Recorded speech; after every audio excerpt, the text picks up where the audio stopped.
Hi, hello. Welcome to another episode of Isaiah's Newsstand. It's your host, Isaiah Edwards. The date is February the 3rd, 2024. Hopefully, this episode finds you well, in good spirits, and high hopes. As for me, I'm doing pretty good. Had a round of laundry to do. That went well. I got some donuts. Actually, reminds me, I got to talk about the food corner. Let's see here. I got a sticky bun, a brownie, and then a chocolate donut. And this one was nice because I was looking for a chocolate iced donut, and I'd pointed at one, and she was like, "I can just make you one." Like right now, and I was like, "Oh yeah, okay." I guess maybe the icing on those weren't as good, or she maybe thought I didn't want a zebra one or whatever, because that's like the one I kind of pointed at, and which I would have been down for that. That would have been fine. But she went in the back, dipped one, and I was like, "Ooh, that's fresh. Okay, okay, okay." So that was kind of nice. A little neat experience for your boy. And then I got chocolate milk. So yeah, that was nice. But rewind to the food corner last night. I went to the old Domino's. That's right. Friday was pizza day. I got a sausage and jalapeno pizza with barbecue sauce as the base. And then I more or less just got a supreme pizza, which I was just really kind of craving it. I knew I wanted something with black olives and green peppers, and that's as far as I got. And I saw they had us a supreme pizza, so I was like, all right, hell yeah, let me do that. So it was good, worked out. A lot of food. Anyway, um, enough about that. We've caught up on my Joneses. Let me go ahead and do my startup, and then we will get into some news.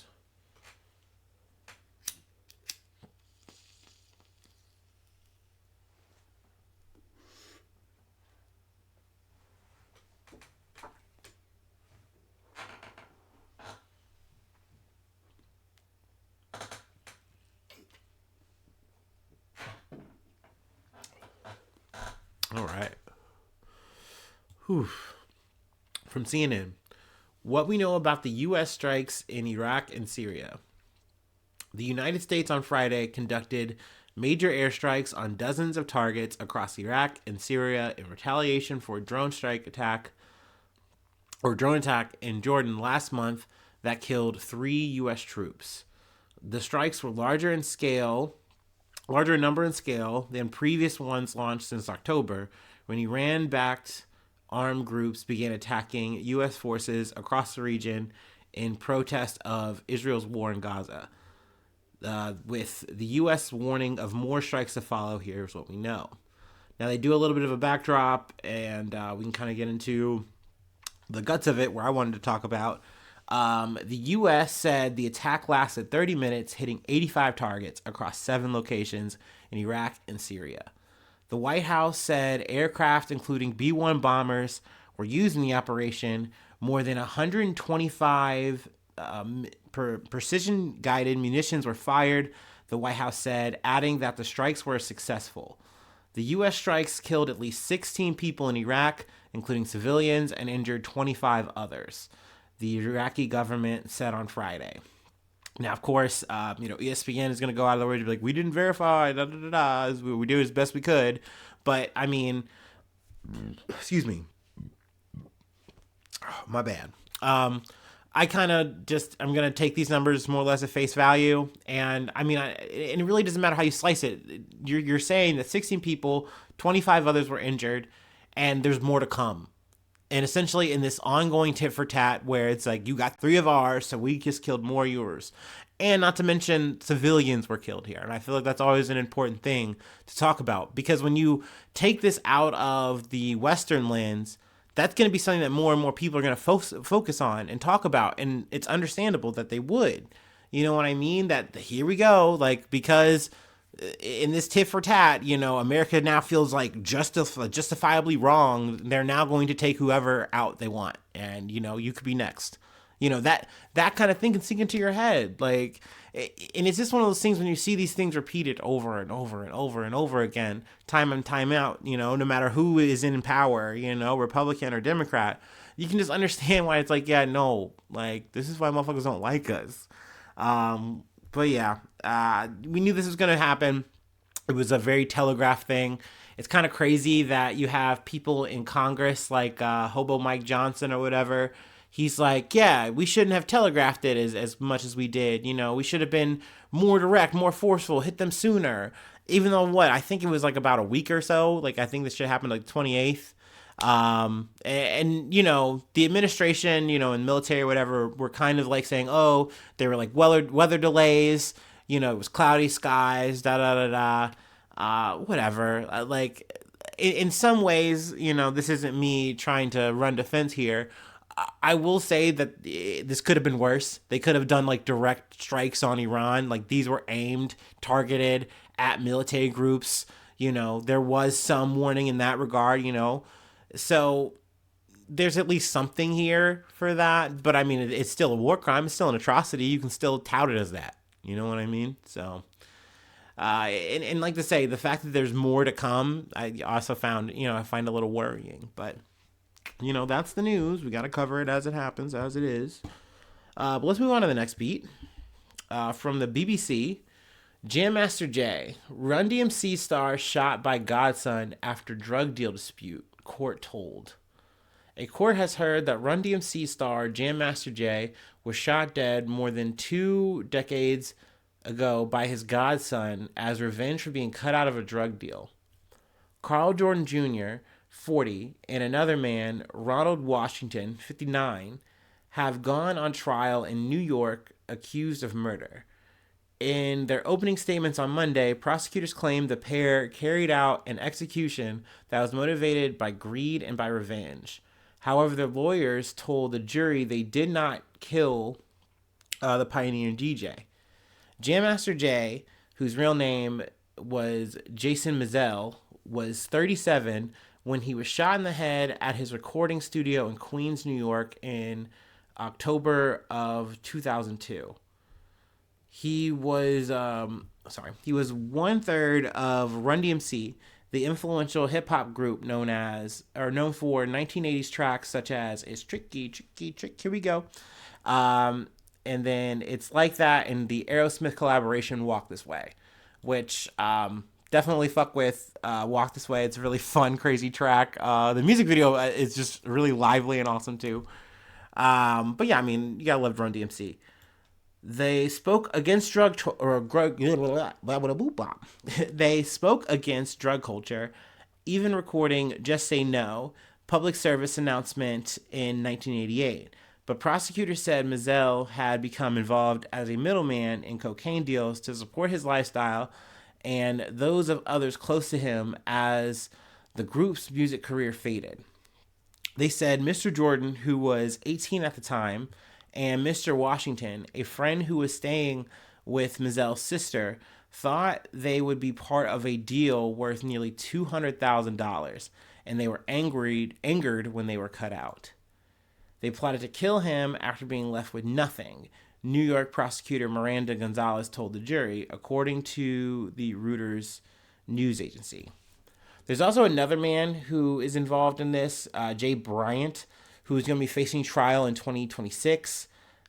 He is accused of entering the studio through the front door and letting Mr. Jordan and Mr. Washington in through a locked back exit before Mr. Jordan allegedly shot Mizell with a handgun.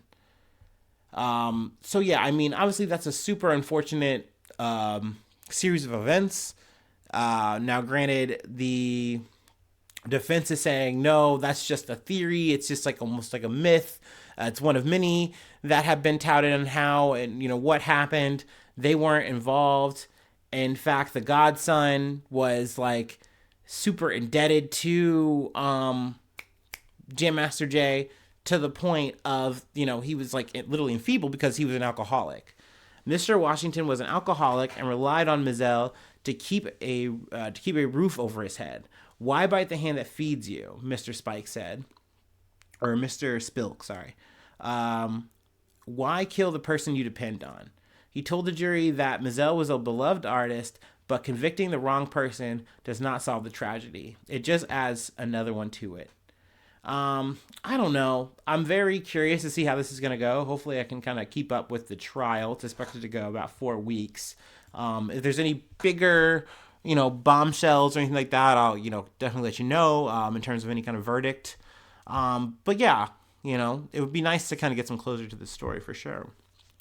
Let's move on to the next beat. And kind of unfortunate, we're in Black History Month. This literally took place days before, in January. So it's like the end of January this happened. Very, very not Black History Month of this person. But anyway, from CBS News, stolen Jackie Robinson statue found dismantled and burned in Wichita, Kansas.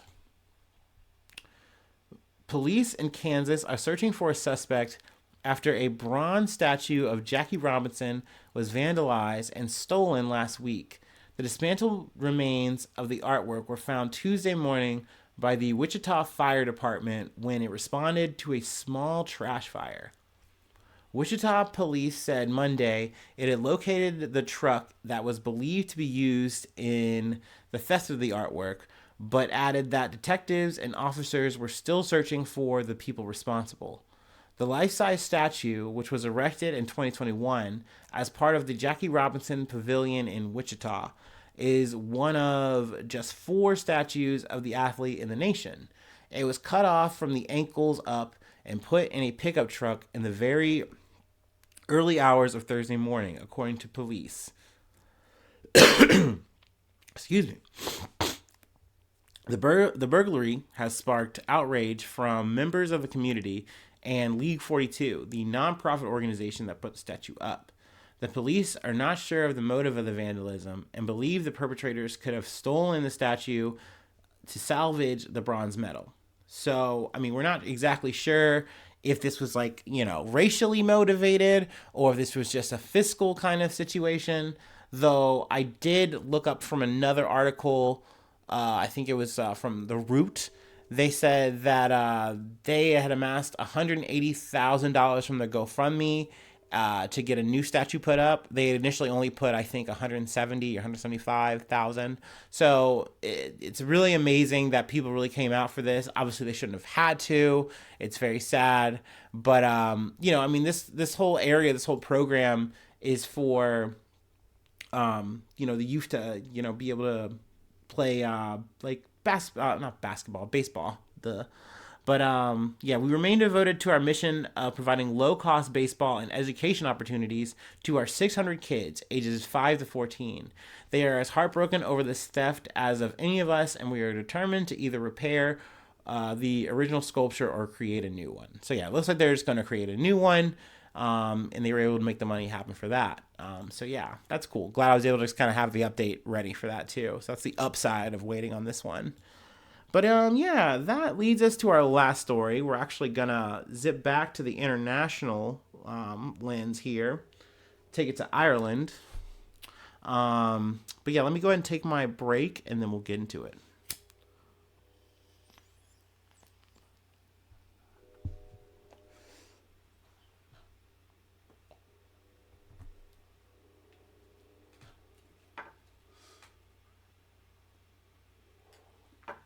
Ooh.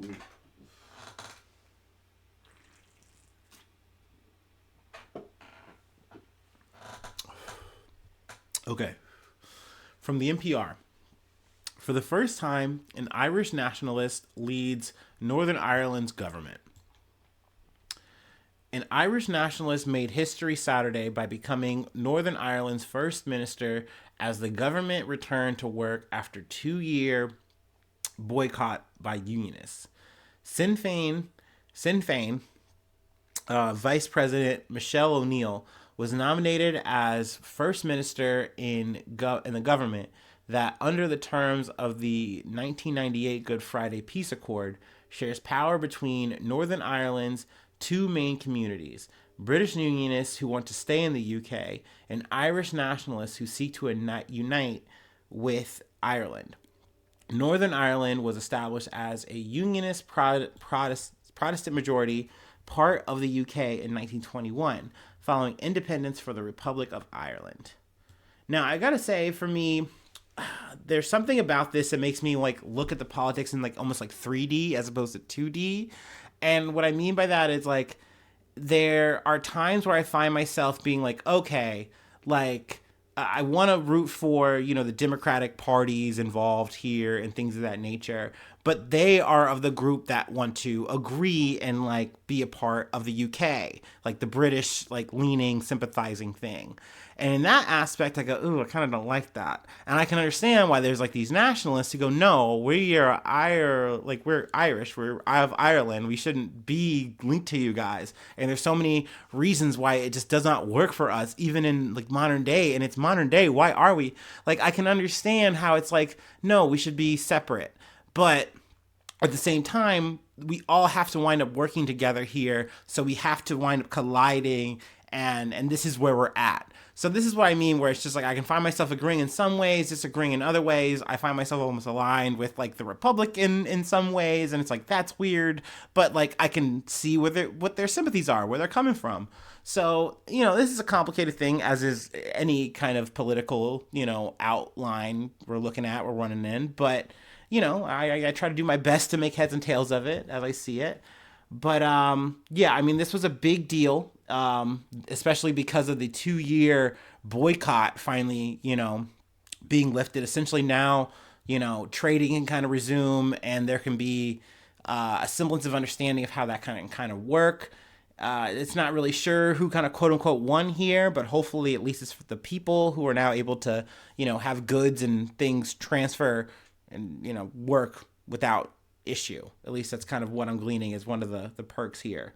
There's also another article here, because I know I'm kind of already in riff mode, from The Guardian. What does the return to power sharing mean for Northern Ireland? I feel like after reading these, it kind of helped me understand a little bit more about the scene. But overall, I'm kind of counting this as like good news. It seems like good news. Overall, kind of like a milquetoast win for everyone, and we can kind of just resume business. And I think that's overall a good thing in these trying times. You know what I mean? So yeah, I'm being a little soupy with the news here, but we'll call it that, because there's a lot of names and groups here, and I'll spare you that. Unless you're a nerd and you want to read, by all means, go for it. But yeah, that's the news. That's all I got. Let's see here. If you'd like to help out, support the effort, I do have a Patreon. Patreon.com/Isaiah News. You can support the effort that way. I shout you out at the top of the month. Say your name, plug a project if you'd like. And then let's see. Free ways to hit me up. IsaiahNews1@gmail.com. And then I'm on all the socials you're probably on. Feel free to follow me or the podcast there. Hopefully you're subscribed to the YouTube. That really helps out for my numbers. Also, likes are very helpful. Cool comments are very helpful. We love a 5-star review, given whatever platform you're listening on. And yeah, that's it. That's all I have. So hopefully I see you soon for some more good news. I love ya. Bye-bye. Mwah.